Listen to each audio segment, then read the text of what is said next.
حاتم تائی کی بیٹی قیدی ہو کے آئی. جب اس کے قبیلے پر، اس کے علاقے پر مسلمانوں نے حملہ کیا تو حاتم تائی کا جو بیٹا تھا عدی بن حاتم، وہ اپنی بہن سے کہنے لگا ہمیں پتہ ہے ہم مسلمانوں کا مقابلہ نہیں کر سکتے تو بھاگ جانے میں بہتری ہے، چلو بھاگ چلتے ہیں. تو بہن کہنے لگی بھائی تو نے بھاگنا ہے تو بھاگ جا، میں سردار کی بیٹی ہوں، میں قوم کے ساتھ جیوں گی، قوم کے ساتھ مروں گی، تو نے بھاگنا ہے تو بھاگ جا. عدی بھاگ گئے ڈر کے. یہ خاتون جو تھی ان کو گرفتار کر لیا مسلمان عورتوں نے، تو کہ یہ تلوار لے کے آئی تھی لڑنے کے لیے. ابن اسحاق ابن حشام دونوں کتابوں میں روایت موجود ہے. یہ خاتون کہتی ہے کہ میں نے بڑے تگڑے سوال تیار کیے، کیونکہ معاذ اللہ ثم معاذ اللہ میرا خیال تھا وہ نبی نہیں، وہ بادشاہ ہیں، وہ ایک اسٹیٹ کے سربراہ ہیں، وہ حکمران ہے، میں معاذ اللہ نبی نہیں. میں نے بڑے تگڑے سوال تیار کیے اور میں اپنے آپ سے کہہ رہی تھی میں ایسی ایسی باتیں کروں گی مسلمانوں کے نبی سے کہ انہیں جواب نہیں آئے گا. معاذ اللہ ثم معاذ، نقل کفر کفر نہ باشد. کہتی ہے میں حضور کے سامنے لائی گئی گرفتار کر کے، اور جب مجھے حضور کے سامنے کھڑا کیا گیا نا تو میرا سر ننگا تھا. توجہ ہے میری بات پر؟ میرا سر ننگا تھا تو میرے ذہن میں بڑے سوال تھے، میری گردن اکڑی ہوئی تھی. حضور نے میرا ننگا سر دیکھا تو محبوب ممبر سے اٹھے، اپنے کندھوں سے مدثر والی چادر اتاری اور حضور علیہ السلام نے حاتم تائی کی بیٹی کے سر پہ دے دی. بی بی کہتی ہے جب حضور کی چادر آئی تو میری اکڑی ہوئی گردن خود بخود جھک گئی نیچے کی طرف، خود بخود جھک گئی. سوال ابھی بھی میرے ذہن میں موجود تھے. اتنے میں ایک صحابی حضور کی بارگاہ میں آئے اور عرض کرنے لگے یا رسول اللہ صلی اللہ علیہ وسلم یہ کافر کی بیٹی ہے، مشرک نجس ہوتا ہے، تو میں اپنی چادر نہ دے دوں، آپ اپنی لے لے، کافر کی بیٹی ہے. تو محبوب نے اس کی طرف جلال کی نظروں سے دیکھا، فرمایا خاموش ہو جا، بیٹیاں برابر ہوتی ہیں، تیاں سانجیاں ہوندیاں نے، بیٹیاں بولیے جی پکی بات ہے. بزرگ چپ کر جائیں، نوجوان بولے بیٹیاں. اللہ آپ کو خوش رکھے. تیاں سارے دیاں، ہاں ہاں. اگر تو کسی کے گھر گندی نظر ڈالے گا تو تیرا گھر بچ نہیں سکتا، پکی بات. یہ نقد و نقد سودا ہے. جس نے اپنا گھر پاک رکھنا ہے وہ دوسروں کے گھروں کا محافظ بنے، پکی بات. بیٹیاں خبردار خبردار، کسی کی بچی کی عزت سے کھیلنے کی کوشش نہ کرنا، ورنہ اللہ تبارک و تعالیٰ بڑی سخت سزا دے گا. بچو. وہ کہتی ہے جب حضور نے کہا نا بیٹیاں برابر ہوتی ہیں تو میرے اندر سے ایک آواز نکلی. میں نے کہا او حاتم تائی کی بیٹی تو غلط تھی، یہ بادشاہ نہیں ہے تو اللہ کے سچے رسول ہیں. بادشاہ تو سخت سزائیں دیتے ہیں. کہتے ہیں حضور میرے قریب آئے اور آ کے کہنے لگے تو سردار کی بیٹی ہے، تیرے باپ میں اچھی خصلتیں پائی جاتی تھی، بتا تیرے ساتھ کیا معاملہ کروں، کیا معاملہ. یہ حضور کی پسند ہے، کیا معاملہ کروں. تو کہنے لگی میں چاہتی ہوں مجھے آزاد کر دے. کہتی مجھے امید نہیں تھی. حضور کہیں گے ٹھہر جا، بیٹھ جا، بات کرتے ہیں، مشاورت ہوتی ہے، پھر اس کے بعد کوئی فیصلہ ہوتا ہے. کہا آزاد کر دو. کہتی حضور نے میرے کہنے پر فوراً ہی اگلا جملہ ہی نہیں کہا، فرمایا جا تو آزاد ہے. کہتی ہے میں نے ایک جملہ اور کہا، میں نے کہا میں اکیلی نہیں جاؤں گی، سارا قافلہ آزاد کرو. اب تنگی یہ داماں پہ نہ جا، اور بھی کچھ مانگ ہے آج وہ ماہل باتا، اور بھی کچھ مانگ. کہنے لگی اکیلی نہیں جاؤں گی، سارا قافلہ سارا قبیلہ آزاد ہو. حضور نے فرمایا تو پتہ نہیں کیا سوچ رہی ہے، تو جہاں آئی ہے وہاں سے خالی جاتا ہی کوئی نہیں، سارا قافلہ.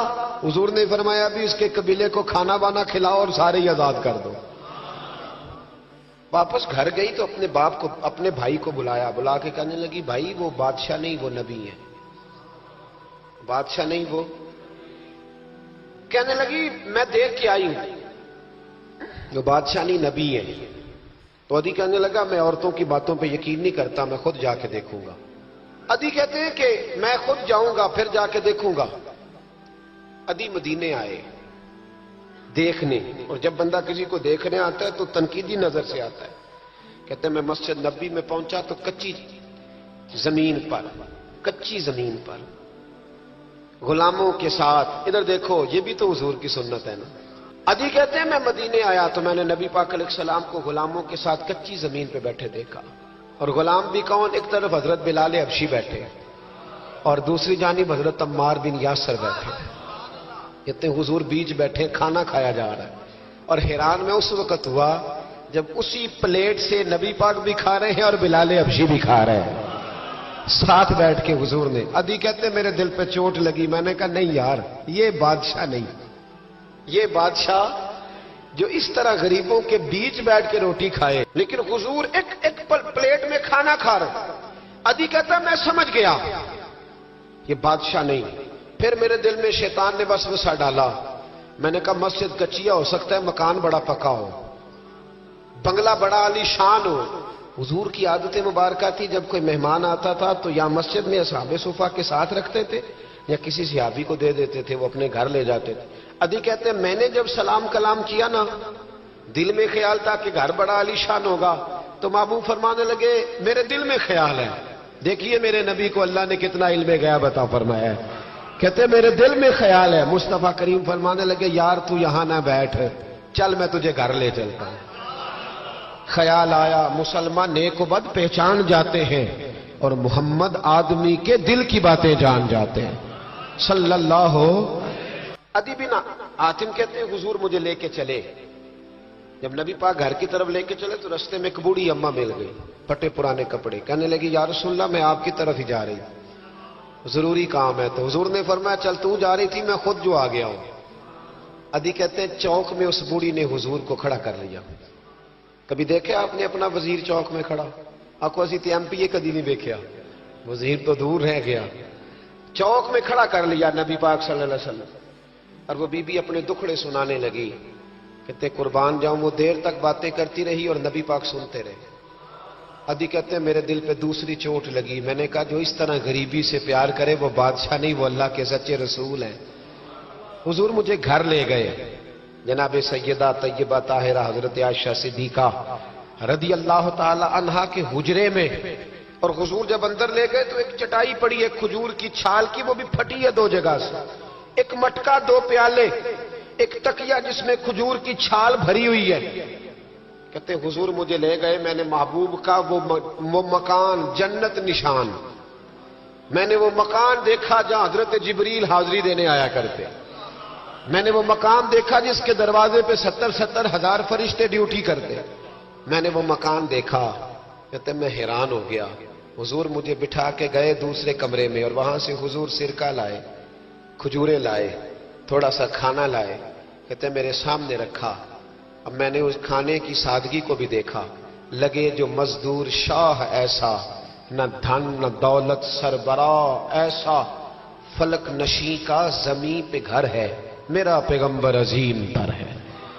کہتے حضور صلی اللہ علیہ وسلم نے کھانا دیا تو حضور کی وہ سادگی، ادھر دیکھیں اس بندے میں سادگی نہیں نہ ہوتی، اس میں اپنائیت نہیں ہوتی۔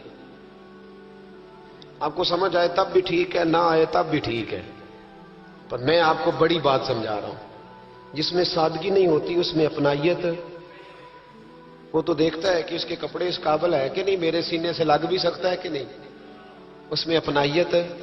جو لوگ سادے نہیں ہوتے ان کے زیادہ رشتے نہیں ہوتے، ان کا لوگوں سے زیادہ پیار، اس لیے کہ وہ تو انتظار کرتے ہیں، کہتے ہیں میرے نال دی جتی پائے گا تو میرے نال ٹرے گا۔ جو سادے ہوتے نا، سادے جو لوگ غریب پرور ہوتے، ان کے رشتے بڑے پیار، بڑا محبتیں بڑی، زمانہ ان سے بڑا وابستہ ہو جاتا ہے، اس لیے کہ وہ لوگوں کے قریب آ جاتے ہیں، وہ نیچے اتر کر لوگوں سے ملتے گلتے، وہ یہ نہیں دیکھتے میرا قد کتنا بڑا ہے، وہ یہ دیکھتے ہیں یار سامنے والے کا پیار مجھ سے کتنا ہے۔ وہ نیچے اتر کر لوگوں سے کہتے ہیں نبی پاک علیہ الصلوۃ والسلام نے بڑا سادہ سا مجھے کھانا دیا، جب میں کھا چکا تو حضور فرمانے لگے سارا کچھ تو آپ نے دیکھ لیا، کیا پروگرام ہے، کب جانا ہے؟ آپ نے دیکھ لیا سارا کچھ، اگلا پروگرام بنائے۔ تو ادی کہتے ہیں میں دور بیٹھا تھا، میں اٹھ کے قریب آ گیا، میں نے کہا محبوبہ اب کہاں جانا ہے، مجھے کلمہ پڑھائیں، میں مسلمان ہونا چاہتا ہوں۔ یہ غریبی حضور کی پسند ہے، تھوڑے پہ گزارا کرنا سیکھو۔ پتہ ہے دنیا میں سب سے زیادہ سکھی کون بندہ ہے؟ وہ بندہ سکھی ہے جسے اللہ نے جو دیا ہے نا وہ اس پہ راضی ہو گیا ہے، وہ بندہ بڑا سکھی ہے۔ جو دائیں بھی دیکھتا ہے بائیں بھی دیکھتا ہے، کسی کی کار دیکھتا ہے، کسی کی ہیوی بائک دیکھتا ہے، وہ ٹینشن میں رہتا ہے۔ سکھی رہنا چاہتے ہو تو جو اللہ نے دیا اس یہ حضور کی پسند ہے۔ حضور نے غریبی کو پسند کیا، معاف کرنے کو بڑا پسند کیا، اور نبی پاک صلی اللہ تعالی علیہ وآلہ وسلم نے صلح کرانے کو بڑا پسند فرمایا۔ کیا کرانے کو؟ جی فرمایا اگر صلح کرانے کے لیے تمہیں بظاہر خلاف واقعہ بات بھی کہنی پڑے، یعنی لگے کہ جھوٹ بولنا پڑ رہا ہے، تو میرے نبی نے اجازت دی پھر بھی صلح کرا دو۔ آج ہم نہ لڑائی کرا رہے ہیں، لڑائی کرا رہے ہیں، لیڈروں کی بھی لڑائی کئی مشیر کراتے ہیں، اس پر دلیل دوں گا، مشیر ناراض نہ ہو جائے پر دلیل دوں گا۔ مولا علی شیر خدا سے ایک شخص نے کہا حضور باقی 3 خلفاء کے زمانے میں اتنی جنگ نہیں تھی جتنی آپ کے زمانے میں، تو آپ فرمانے لگے ان تینوں کا مشیر میں تھا، میرے مشیر تیرے جیسے ہیں، اس لیے یہ تباہی ہو رہی ہے۔ مہربانی فرمائیں، مشورہ صحیح دے، ہم ایک دوسرے کو اس طرح کی کہانیاں سناتے ہیں کہ دور کرتے ہیں۔ حضور نے پتہ ہے آپ کو بڑی مشہور حدیث ہے بخاری میں، نبی پاک صلی اللہ علیہ وسلم نے فرمایا اگر میں دیر سے آیا نا تو جماعت کرا لینا، انتظار نہ کرنا۔ یا رسول اللہ آپ جماعت چھوڑ کیوں رہے ہیں؟ فرمایا 2 قبیلوں کی صلح کرانے جا رہا ہوں۔ حضور نے فرمایا جماعت میں میرا انتظار ہے۔ کہاں جا رہے تھے نبی پاک؟ بولے سن لو حدیث مسند امام احمد بن حنبل میں، فرمایا 2 مسلمانوں کی صلح کرا دے، اللہ تجھے 2 حج اور 2 عمرے کا ثواب عطا فرمائے گا۔ 2 حج اور چلو یہ پھول نہیں پہنے، کسی استقبال نہیں کرنا، کسی فوٹو نہیں دینی کہ حج ہی ہو گیا ہے، لیکن حج ملے گا ضرور، اس لیے کہ میرے نبی نے وعدہ فرمایا ہے۔ لوگوں کو قریب کرنے کا سبب بنے، قریب کریں، لڑائیاں نہ کرائیں، صلح کرائیں، مہربانی کریں، اتحاد کی بات کریں، ایک دوسرے اگر 2 بھائی آپس میں ناراض ہیں تو ان کے اندر قربتیں پیدا کریں، کہیں کہ ان کی صلح ہو، انہیں قریب کرائیں، ان کے ساتھ محبت کے رشتے قائم کرائیں۔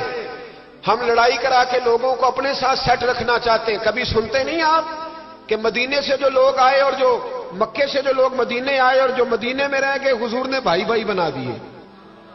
فرمایا بھائی بھائی بن جاؤ، حضور نے ایسے رشتے قائم کیے کہ وہ ساری زندگی قائم رہے۔ تو لوگوں کو لڑانے کا سبب کیوں بنتا ہے؟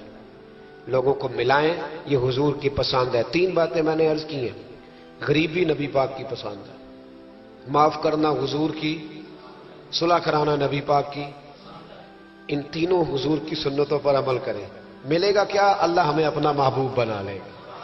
جب ہم یہ کام کریں گے تو پھر رب ہم سے محبت فرما